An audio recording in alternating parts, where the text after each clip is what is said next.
Hello and welcome to the third webinar of our series, and this is entitled The Real Experience, the perspective of an organisation that has evolved through the journey and the view from a leading retailer. My name is Helen Taylor. I'm the Technical Director of the Food Industry Centre 0 to 5 in Cardiff Metropolitan University, and I'm going to be your host for this session. Some housekeeping. I would ask you all to remain on mute throughout the session, and I'll be asking you to use the chat facility if you have any questions for any of the speakers today. We intend to have the questions pulled all together at the end of the session, so please use the chat this morning. Any questions that we don't get to because of time constraints, we will collate at the end of the session and ensure that we will post them appropriately after the event. And as this slide says, a recorded copy of the session will be available with the other two sessions, sessions 1 and 2. So today, I'm going to give a bit of an introduction and background to the first two sessions. So just in case some of you guys weren't able to hop onto the last two webinars, so that will put a bit of context around today's discussions. Then I'm going to be discussing a business's view on how they transitioned really from registering with the FSA to gaining SALSA to gaining BRCGS, the full standard. So that's going to be a really interesting discussion. And then we're going to have an interview with a retailer as well to talk about it from their perspective. And then we're going to have the Q&A session and perhaps a bit of an overview of next steps. So just reflecting on the other two sessions that we've had previously, the first session was around setting the scene, and we were very fortunate to have Bonnie Joplin from SALSA and Richa from BRCGS talking about the two standards and putting some context around the difference between the standards. Then the second session I hosted, it was really a reflection on the research that we had completed at 0 to 5 with small businesses on understanding how far away they were from gaining that transition from SALSA to BRCGS Start Intermediate. Okay, and then the third session is the one today. So as I said, context-wise, BRCGS and SALSA felt it was a critical time to support the industry, and they wanted to find a way to give you guys guidance and practical tools so that you could determine the most appropriate and proportionate assurance scheme for yourselves and how you could kind of navigate through those schemes. So as you grow, as you evolve, the requirements will change. So you're on that sort of like quality management system, food safety management system continuum from registration with Environment Health or FSA through to SALSA, then through to BRCGS Intermediate. In the first session, we talked about the standards. We talked about, we gave a bit of a comparison between SALSA Standard and BRCGS Start Intermediate. We discussed the transition from one scheme to another, and that is now on demand. So you can listen to that on the BRCGS website, and the link is there if you want to take that down. We looked at it as a roadmap of progression to gain knowledge, to gain skills, to learn and to develop your food safety management systems, which will underpin and support product safety and quality for your business. So we saw the SALSA scheme, or we described the SALSA scheme as being your starting point, as being holistic, and giving you the framework to begin that journey.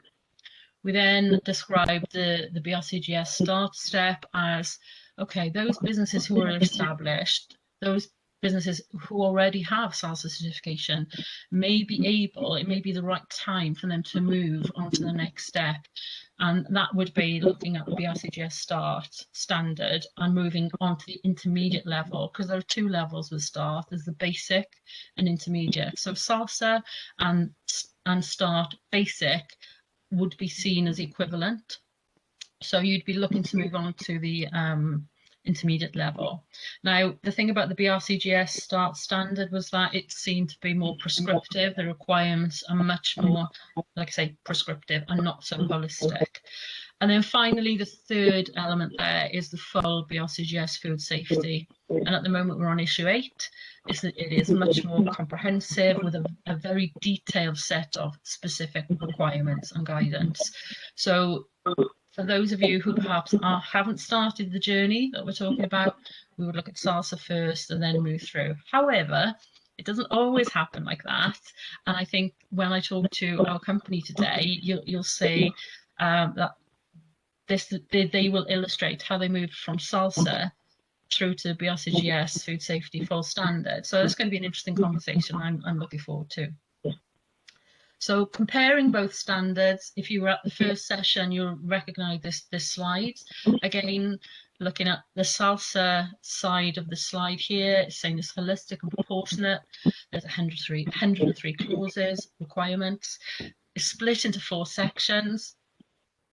And the audit is around half to a full day, depending on site size and complexity, etc. However, the Start Intermediate, like I say, is more prescriptive. Compliance is confirmed by a third-party delivery partner, the certification body, which is not the case in SALSA. And the 158 clauses are split, as I said, between basic and intermediate. There are 8 sections, and this audit will take more than a day, all right? So it depends on the business and the product category. So that was session 1. Session 2, as I said, was a description and, an overview of the research that was completed as part of this discussion that we were having with BRCGS and SALSA. And it involved all parties, so ourselves at 0 to 5, SALSA, BRCGS, and small businesses. And what we tried to do was to discuss with the small businesses the elements and the clauses within BRCGS Start Intermediate with regards to how difficult would it be for those businesses to comply with those requirements and how long would it take them. So we were looking at the barriers for those businesses moving from SALSA certification through to BRCGS Start Intermediate. And it was really interesting because what it highlighted, there were 66 clauses that we researched and we interviewed the businesses over. And we identified there were 18 clauses which consistently were being flagged by businesses as being potentially problematic. So we identified those areas as those 16 clauses of focus for businesses. And we created, with those 66 clauses, a transition checklist, which is now available on the BRCGS website. And we also developed another tool, which was the second sort of flyer, one side of A4, which I like. One side of A4 does plenty for me.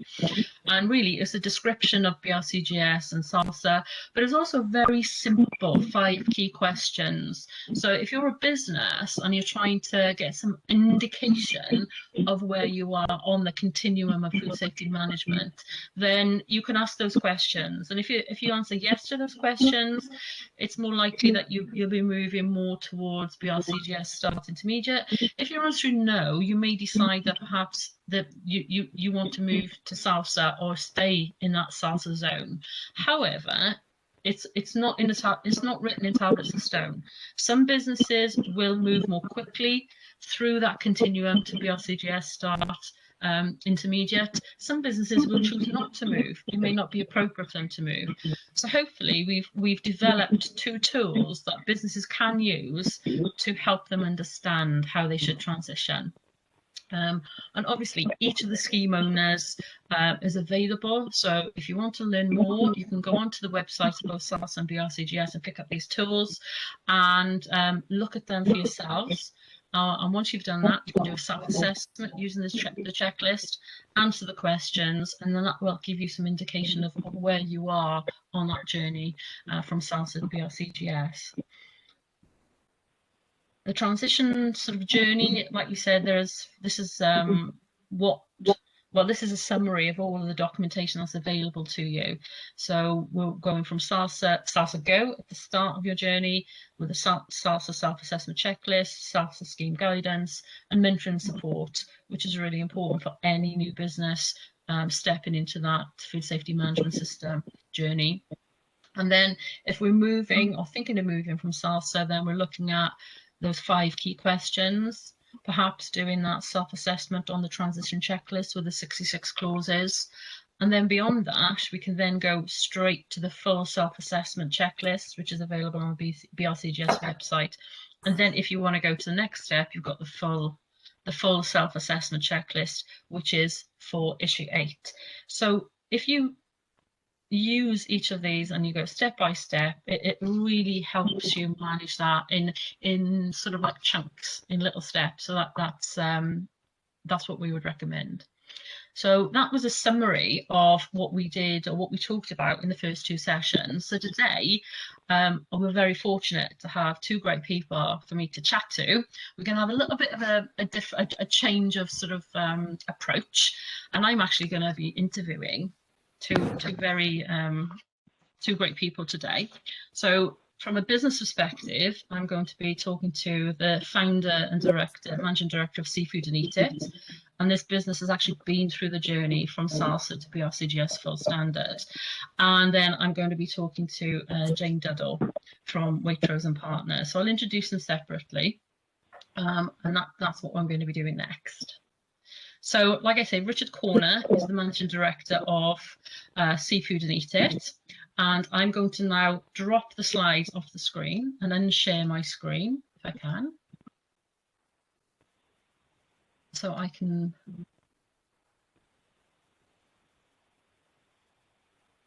say like a well-oiled machine. So I'd like to welcome Richard today to the session. Richard, hi, how are you doing today? You okay? Hi, good, thank you. Good. Yeah, nice to see you. Thank you so much for agreeing to be part of the session. I have got a few questions to ask you. So without further ado, I would like to ask you to introduce yourself and the company to the delegates and the people on the webinar today. Sure. Okay, thank you. So yeah, my name's Richard Corner. I co-founded a business called Seafood and Eat It with my brother back in 2004, and we've really set it up on a shoestring budget. We had no money, we had no knowledge of the food industry. My brother was a crab fisherman at the time. I'd finished uni and I'd done a year or so's work in a sales job, but didn't have any great experience to speak of. But we stumbled on a little niche of supplying crab meat off of his boat. We were processing crab meat and supplying it to local restaurants initially down in Cornwall. So yeah, like I said, we started it on a shoestring. And just learn as we went, really. So it was gone through a very sort of slow, steady growth curve, and just sort of learning as we go. The business, probably the first major evolution in the business was in 2008, where we sort of pivoted the business in towards retail. We pitched and successfully got a listing with Waitrose. And then moved away really from the restaurant trade and focused on the retail trade. Okay. And yeah, I suppose that's the sort of the beginnings of the business as it is now. Okay, great. We're now 6 million turnover. We've got 25 people and a 16, just to give people an idea of the scope of it now. Yeah, but about a 16,000 square foot site.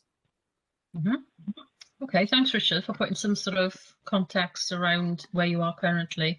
With regards to the SALSA certification, SALSA journey, can you describe how you started on the SALSA journey and how SALSA supported you in those early days? So I think when we actually got the listing with Waitrose pre-SALSA, pre getting hold of the SALSA standard, although I don't think that's common. but we found we had a lot of support from Waitrose as a retailer through the technical team there, and there was an understanding going into that relationship with them that we would be working towards SALSA. So I think initially, really, as I'm sure will resonate with a lot of small business owners, you know, I get used to learning and becoming an expert at something in a short space of time. And I think with SALSA, you know, I was already familiar with HACCP, you know, having sort of learned over the previous sort of 3 or 4 years of setting the business up. So I had a basic grounding in food safety, I suppose, just sort of pretty much self-taught. For me, I suppose the main in moving towards the SALSA standard, it was really that because I took it on myself to learn and implement it. It was really the framework, I suppose, that it provided it, you know, initially, that gave me some sort of scope of how to set things up and what I was doing. And then moving forward, you know, I remember, you know, my first audit and thinking that it was going to be a sort of confrontational process. And I think that was a big eye opener for me in terms of how the whole food safety audit world works, which was that the auditor came in and was super supportive, really. And it's funny, in researching for this webinar, you know, I've looked back through my first audit, and I tend to look through everything with rose tinted glasses, and I thought I'd breezed through that first audit, and actually look back and we've got about as many minor non-conformances as you can get. But the auditor was hugely supportive, and sort of explained to us this sort of iterative process of continual improvement.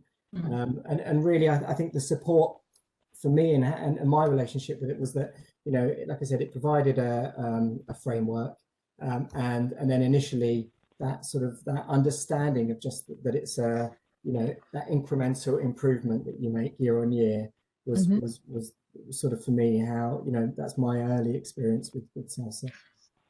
Okay, thanks, Richard. So how long did it take you to gain certification, and what were the biggest challenges that you had to overcome?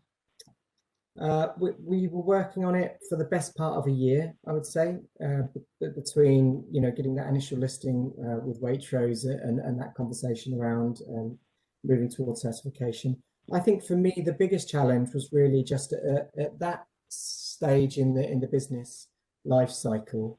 I was, you know, wearing all the different hats of delivery driver, bookkeeper, you know, just spending a little bit of time doing everything. And really for me, it was just finding the time. You know, it is something, you know, it probably doesn't come completely naturally to me, admin and paperwork. It's not, you know, my favorite thing.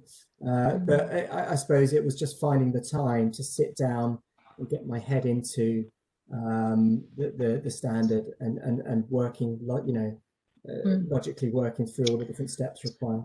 Richard, can I ask you, did you use the SALSA mentorship program as part of that initial process or not? I didn't actually.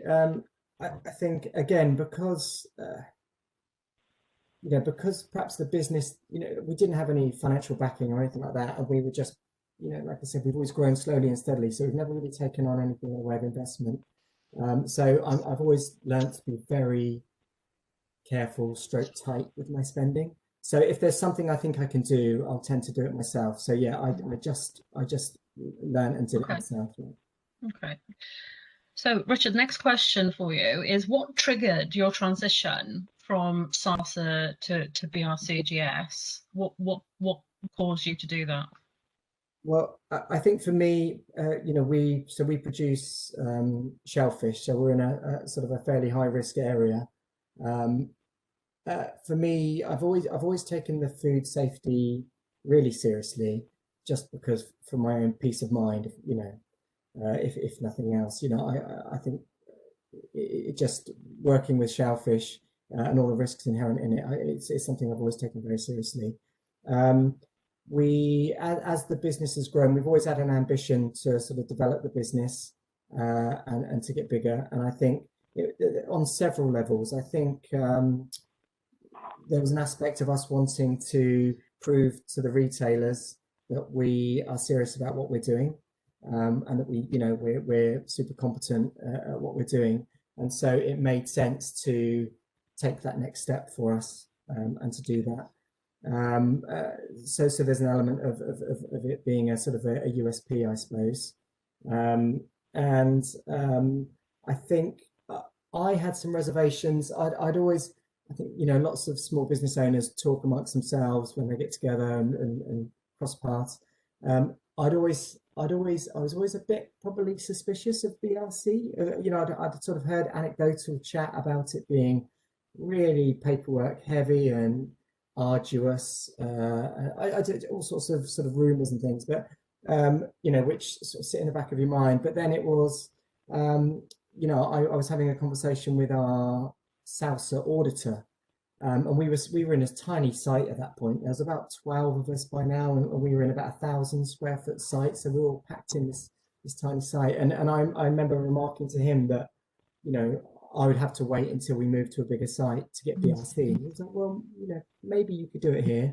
And he put me in touch then with a contact of his who was a BRC auditor, who very kindly came in to see us, to have a look around the site, and he gave me the confidence that we'd be able to step up to BRC where we were. So I think it was that dual, it just felt the right time for us. And then, the confidence that we could do it, that was what pushed us to do it, I suppose. Okay.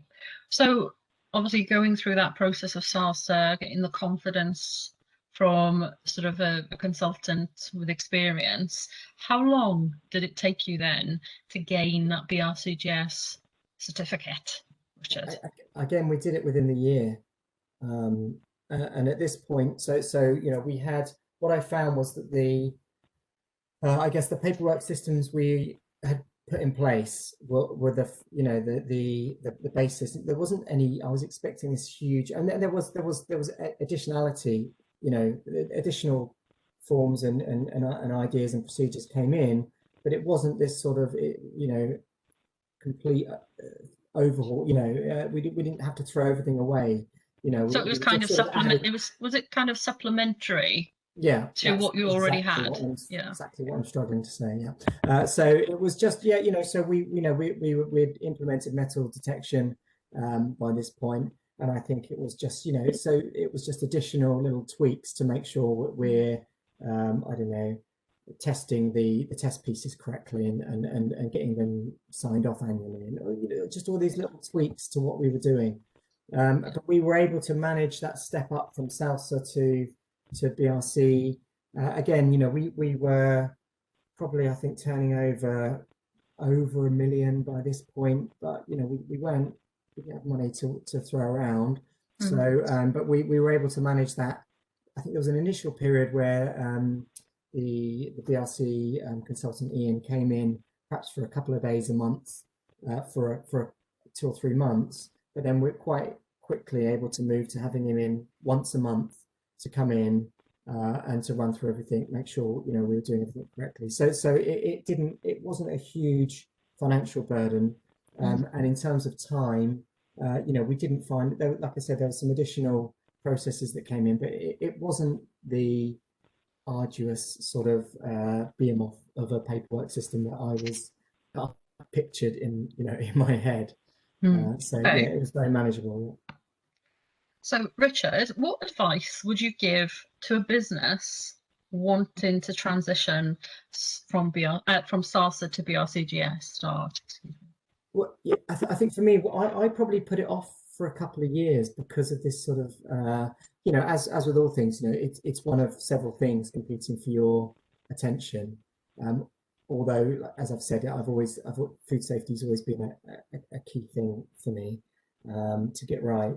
But I think I'd put it off for a couple of years, and actually, the business could have moved forward quicker in many areas by addressing that sooner. And so I think rather than just, don't listen to any of those fears or stories you've heard. For me, it's just to look at it, and if it makes sense, do it. Get on with it, do it, and if not, then you can wait until you feel you're ready. But for me, my advice would be just to to maybe speak to your your SALSA auditor. Like I said, I got a lot of support from them, and they were able to point me in the right direction. But I would certainly encourage people that are thinking they may be ready, just have a look at it. You might be surprised. Okay, so from your perspective, what were the benefits of operating both food safety schemes for your business, Richard? I think throughout, for me, it's peace of mind. You're selling food to people. It's just wanting to make sure I can sleep at night knowing that we've sent something out that's safe. So in both instances, any investment in food safety for me has always been about peace of mind. And then obviously beyond that basic premise, it's then the confidence with the retailers. So when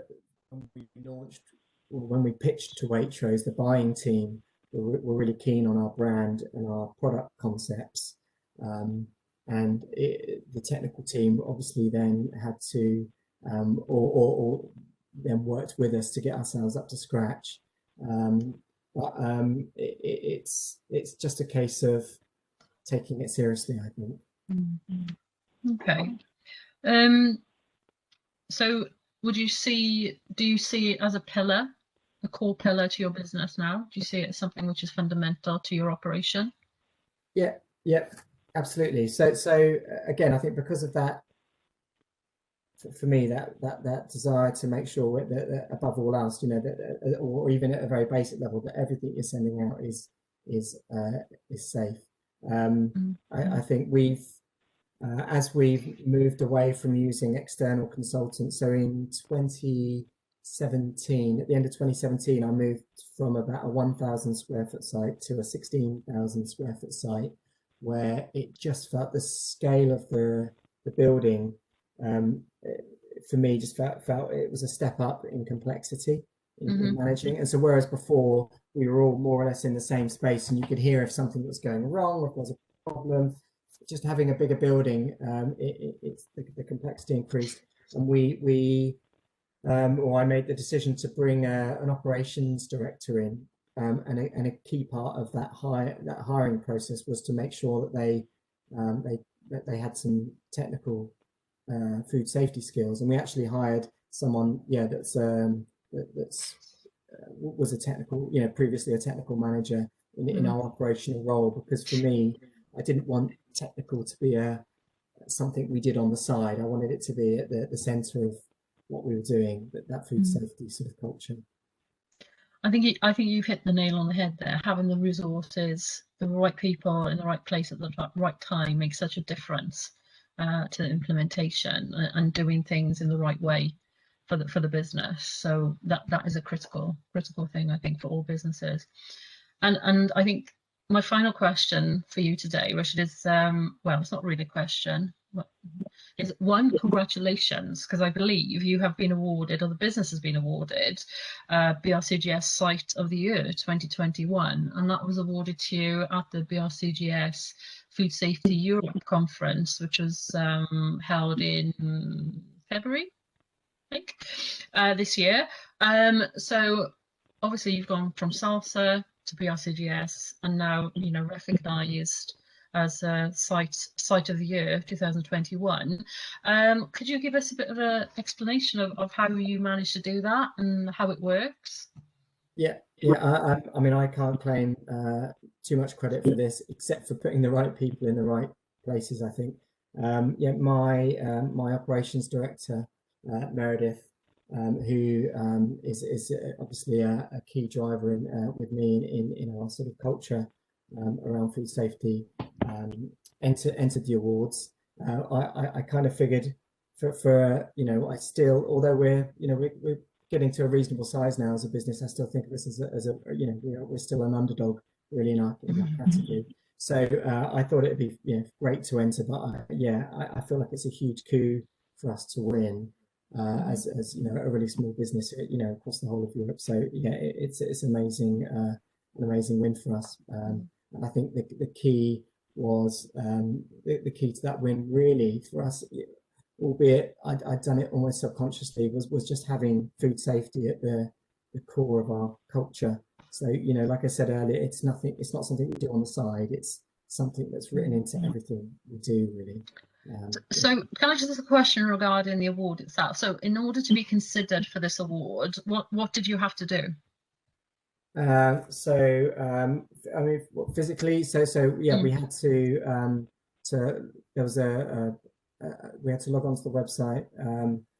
We had to encourage, or sorry, we had to speak to some of our suppliers and our customers and get some, ask them to sort of get some reviews on how we work with them from a food safety perspective, and to get their views on how how our food safety culture works within our business. Great.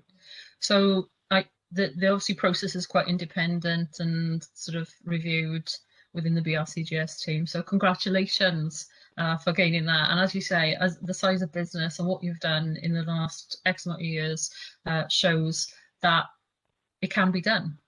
That you can start with a very, very small business and move through and transition. And I think you're still on that continuum, Rich. It's not over yet, is it? No, we're still growing, absolutely. So thank you so much for your time today. I would ask any delegates on today's call, if you have any questions for Richard, please pop them on the chat. Moving on, my next person I'm going to be chatting to today in today's interview session is a lady that I've known for quite some time. Her name is Jane Duddle, and she's a partner and product integrity and risk manager at Waitrose and Partners. So I'd like to welcome Jane to today's session. I'm just getting my questions ready for her. So I'll just unshare this and say welcome. Welcome to Jane. Good morning. Morning, Helen. Nice to see you. Nice to see you too. So Jane, can I just ask you to introduce yourself and your company to the attendees at the webinar today, please? Yeah, of course. So as Helen has said, I work for Waitrose and Partners, which is part of the John Lewis Partnership. My role is a head office-based role within the technical department, and I'm product integrity and risk manager. What does that mean? Areas of responsibility are food safety, food fraud, supplier compliance, working with BRC and the suppliers on BRCGS as well as SALSA, and then also working with small producers that may only be in a handful of our stores. Okay, thank you. So Jane, can you describe why Waitrose endorses the supply chain to gain third-party certification? Yeah, from our perspective, it gives us the knowledge and the confidence that the basic foundations are in place. And not only that, they've been independently checked by a third party. And what that means from our perspective is that as a supplier, you can be taken through the Waitrose approval system much more quickly. And it then allows us to then focus on any risks that maybe need to be managed or mitigated further. So Jane, could you describe to us today the Waitrose supplier approval system that you apply across the product categories and across the different sizes of business, please? Yeah, of course. So from a technical approval perspective, basically we would categorise suppliers into one of three categories. So you've got the big brands. By those, I mean, you know, the normal cornflakes or baked beans, you know, with all those familiar names that you would see on the supermarket shelf. They've each got their own head office. They've each got their own technical and buying teams, etc., etc. that make sure the food safety management systems are in place. Then if we move to the second category, which would be Waitrose own label, so just as those big brands would have their own technical requirements, we have our own technical requirements.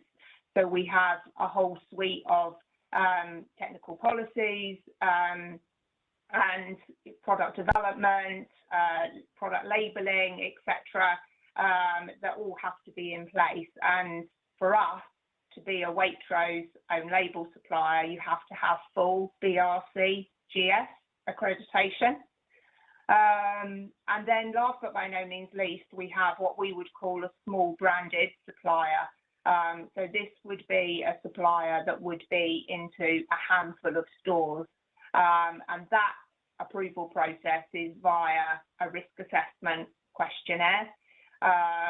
So if you have third-party accreditation, then going through that risk assessment questionnaire is a speedier process, because we're asking for less information, we're asking for less verification, because we know that somebody has been in and has done that job for us already.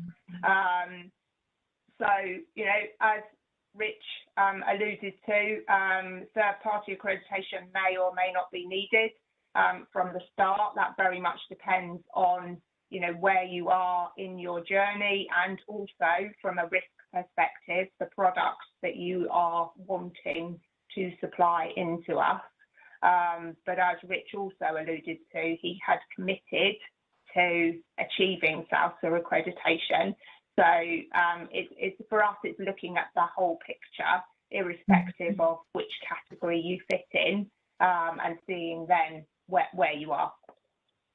So you've chatted a little bit about your relationship, or Waitrose's relationship with Rich and Seafood and Eat It. So thinking about a supplier who you may be starting that journey with, how does Waitrose build relationships with their supply chain? Yeah.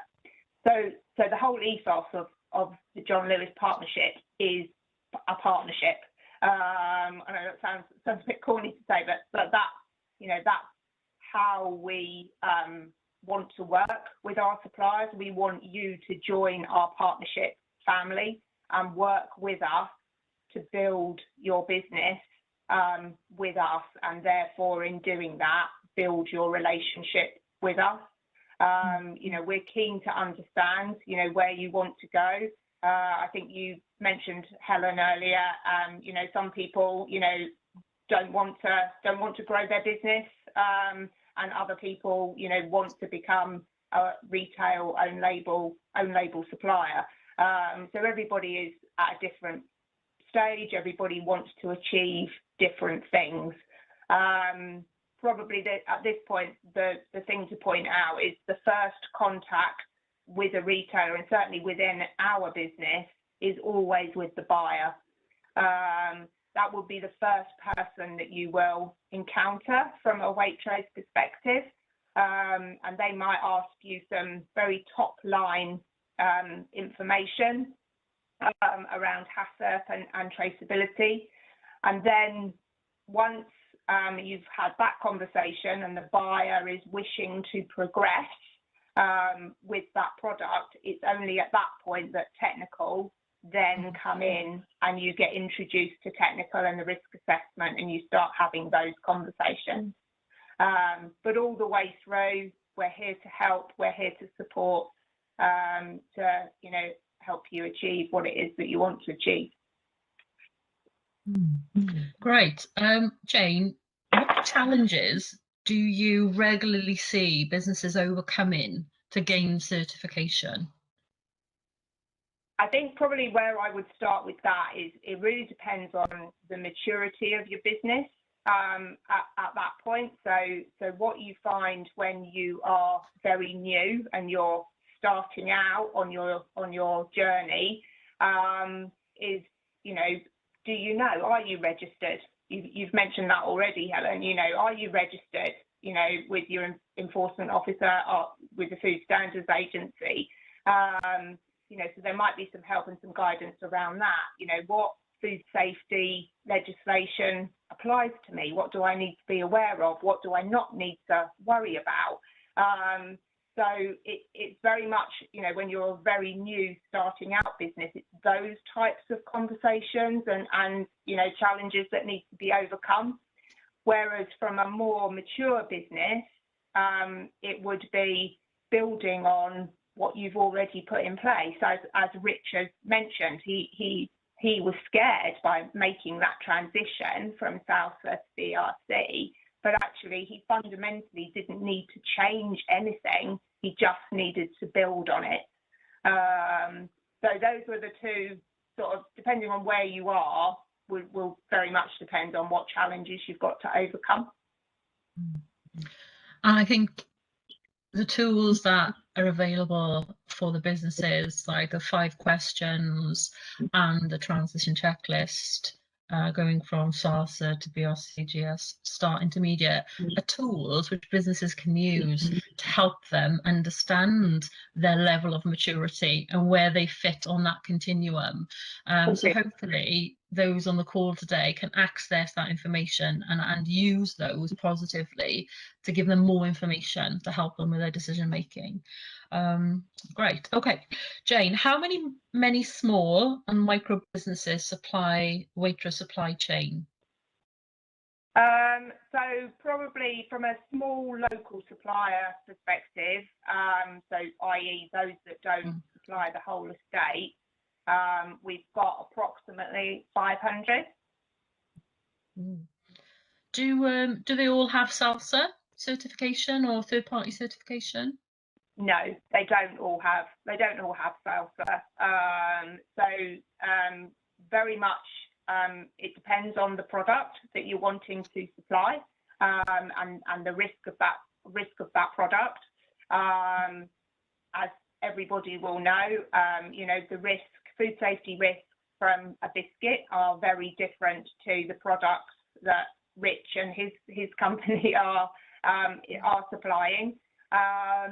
So depending on, your business, your level of maturity, and, at the very least, we would want a commitment to achieving SALSA if you haven't already got it. But not all suppliers have it. Okay. But if they do have that, it makes it, from what you've said, a more efficient process for you as the customer and for the supplier? Completely, yeah, because we're not going backwards and forwards asking them to explain to us their paperwork, because they've already had that conversation with SALSA or BRC. So it's much more streamlined and much more efficient for both sides if accreditation is in place. Great. So finally, Jane, from me, what would you say to a potential supplier who was thinking, well, is it worth us getting SALSA? Should I bother? And what would you say and why? Completely. I undoubtedly always would say that third-party accreditation is the way to go, is the way forward. It adds real value to your brand. It opens doors, technically, at least, and allows for a much more efficient and streamlined process. It gives us the confidence that food safety is at the heart of your business, and a third party has come in and verified all of those processes and procedures. And, as Richard said, from a supplier perspective, it enables him to sleep at night. Oh, excellent. Thank you so much, Jane, for sharing your view and the Waitrose view with us. I'm just going to share my screen again. So as we've had 2 really interesting discussions with obviously a business owner and obviously a retailer, if you have any questions for them, please can you use the chat function.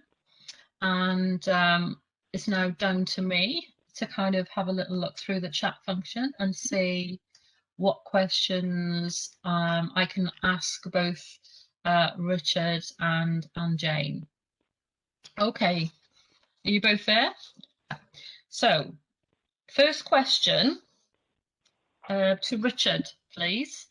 Is preparing for a BRCGS audit more difficult than SALSA?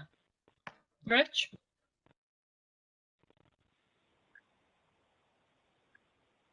Can we unmute Richard?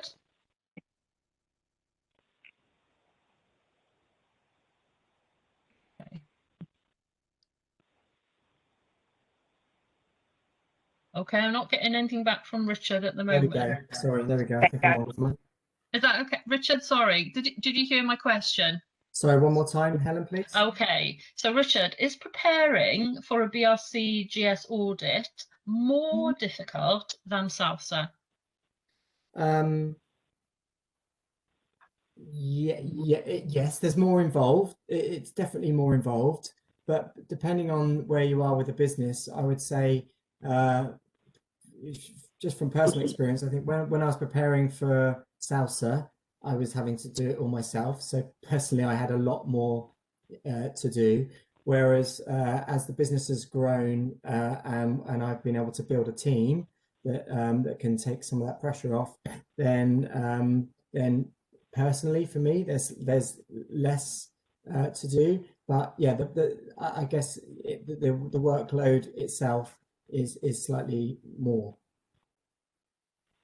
in BRC. Yeah, Rich, do you think as a managing director owner, because you went through those initial stages of creating, developing, designing and implementing the SALSA system, that you value perhaps what Meredith and the team do perhaps in a different way than you would have if you didn't do it yourself? I think because I've got an understanding, because I've got that basic understanding of what's involved. I think at least if they come to me and they say, I don't know, we need to spend money on this, we've got to do some additional micro testing, or we need this bit of kit to, for ATP, to, whatever they're coming at. I've got that sort of context around why they might need it, and I just understand a bit of the language of what they're talking about. So I think it helps me manage the process better. Okay, thank you, Richard. Oh, I've got a question here for SALSA to Bonnie. Is Bonnie Joplin? Could we unmute Bonnie, please? So Bonnie, the question I have for you. Oh, I'd like to introduce Bonnie Joplin to everybody. She's the SALSA Business Development Manager. Good morning, Bonnie. Bonnie, I've only just started my businesses. What support is out there, Bonnie?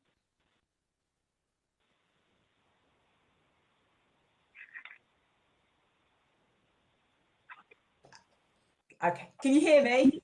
Yes, I can hear you, Bonnie. Okay, good. Hi, thanks, Helen. Hi, everyone. So I think it's clear that we've learned from Richard the importance of getting the right foundations in place as close to the start of your journey as you can. Just because I think it really helps to make life easier as you move forward with your business. So for those that are really new startups, I'd probably suggest that you put HACCP at the start of everything that you do. So really have a look what is available on the Food Standards Agency website, get some HACCP training for yourself, maybe approach some of the trade organisations about product specific guidance they can give you. And then, of course, to look at the SALSA website. So the SALSA standard is freely available to download. Anybody can access that, and it will, I think, as said, give you that sort of framework for your business. You'll see in detail what's required from a legislative point of view. But also encompassing some of the best practice from larger buyers. So it's a great resource that's free. And then I would say get some additional help into your business. if you can afford it. There's the SALSA Mentor Directory that will enable you to select an IFST technical specialist in your area. And whilst it might feel like an expense up front, I think that they can help sort of save a lot of money, streamline a lot of your processes, and hopefully really help get the right foundations in place for you. Does that answer, Helen? Yeah, I think that's absolutely fine. Thanks, Bonnie. Okay, next question is to Jane Duddle. So I hope you're unmuted, Jane. So Jane, the question is, what type of suppliers or products are more successful with Waitrose? Good, thanks, Helen. Good question. I think from a supplier perspective, evidence that we have from within our business has shown it's those that engage with us and work with us as a partnership with that two-way dialogue. From a product perspective, that's really quite a difficult question to answer, because I think we have a huge range of local products across the country in certain geographical areas, and what may well be important to customers in Wales, for example, or Scotland, who might go after some more traditionally locally produced products. Might be exactly the same in certain geographical areas across the UK as well. So I'm not really answering the question, I appreciate, but I think it very much depends on the geographical region that you are in. Welsh cakes, will always fly out of the door in Wales, but you try to sell them in another part of, of England, and they won't sell at all. Okay. Thank you, Jane, for that insight. I've got a question for BRCGS here. So I would like to ask Richa Bedinavik to answer this question for us. So hopefully if you can unmute Richa, please. Richa, would you like to, before you answer this question, introduce yourself? And then the question is, how easy is it to get from start intermediate to full BRCGS certification, and how long might it take? Thank you, Richa.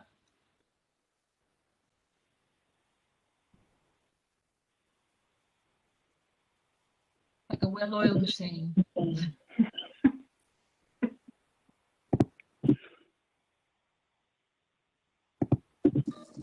Hi, can you hear me now?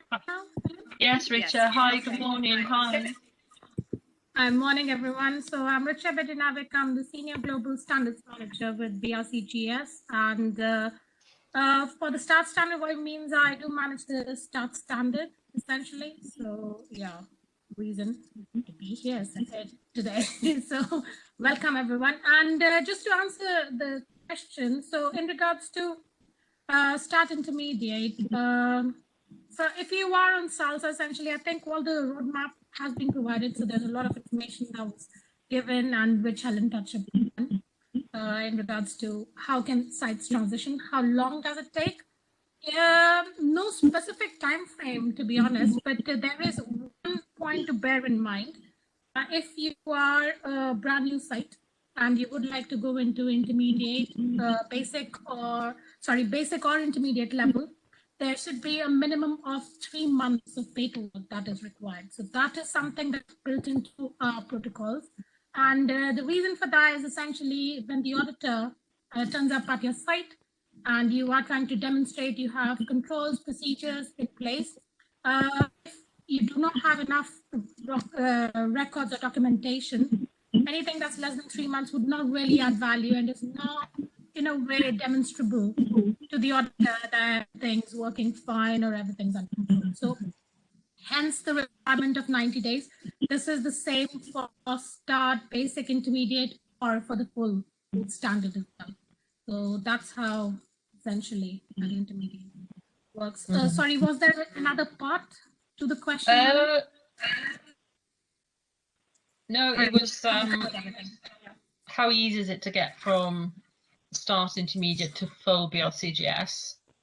Right. And how long would it take? So yeah, so in regards to, if you look at the number of clauses, so within our full food standard, we have roughly 300 plus clauses. And what the intermediate level covers is it covers roughly more than half of the clauses that are already there. So what it means essentially is for the sites that half of your standards already covered. The elements that you would be looking at, or the added elements, they primarily focus on the detailed development of your quality management system. So you will be elaborating on having a full-fledged HACCP plan. You would have to develop your TACCP, your WASP, and all of that gap analysis is provided by the START standard, essentially. So if you look at the standard, there are gaps in the numbering. And that is because those clauses have been taken from the food standard directly. So wherever those gaps are and the areas as I highlighted, so it is building up upon a lot of requirements. Food safety culture would be a new requirement for the site, although yeah, food safety culture in itself is a big, massive topic. So we wouldn't want to touch upon that today, but essentially things like that. So your food safety culture, as well as sort of some of your risk assessment elements would need to be built up. In regards to time frame, I think the research that Helen did, that builds a picture in itself. So it really depends on the site and how mature your quality management systems are and how comfortable the senior management or how committed the senior management is in regards to your financial inputs, your human resource, your financial resource, because that is something that comes out or stands out from the observations we've had from intermediate to full BRCGS certification. So where the senior management commitment is, you can perhaps move very quickly. Fortunately, you can't really put a number on it. Say it'll take you a month, 2 months, 3 months. It will all be down to how quickly can the site prepare themselves, essentially. Thank you, Richa, for that information. The final question on today's session is really, I think, targeted towards me. It's somebody saying, I'm not sure which scheme is best for me. What advice can you give and where can I find more information? So I'm just going to flick back through the slides, back to this here. And if you can recall, this was something that we discussed in session 2. So if you want to revisit the session 2 and have a listen to that, that would be quite useful. But the take home from session 2 was there are 2 separate tools. The first one being, the first one being the 5 key questions. So if you're interested in understanding where you are on the food safety management system continuum and that journey, and where your position is regards to SALSA or BRCGS, intermediate or full BRCGS, ask yourself those 5 questions. This one side of A4 is available on the brcgs.com website and available as well through SALSA and ourselves. And in addition to that, we also have created a transition checklist. So if you wanted to go into a bit more detail, looking at the specific clauses, if you can recall, I said we identified 66 clauses, which you would have to comply with to transition from SALSA through to BRCGS Start Intermediate. So I would say, if you're trying to understand which is the best fit for you, answer those 5 questions yourselves. Those will give you an indicator of kind of where you are. Have a look at the checklist, and then if you're still unsure from that, you could also contact the scheme owners and have a conversation with them. So that would be my answer for you on that. So without further ado, what I would like to do is to say thank you all for attending today's session.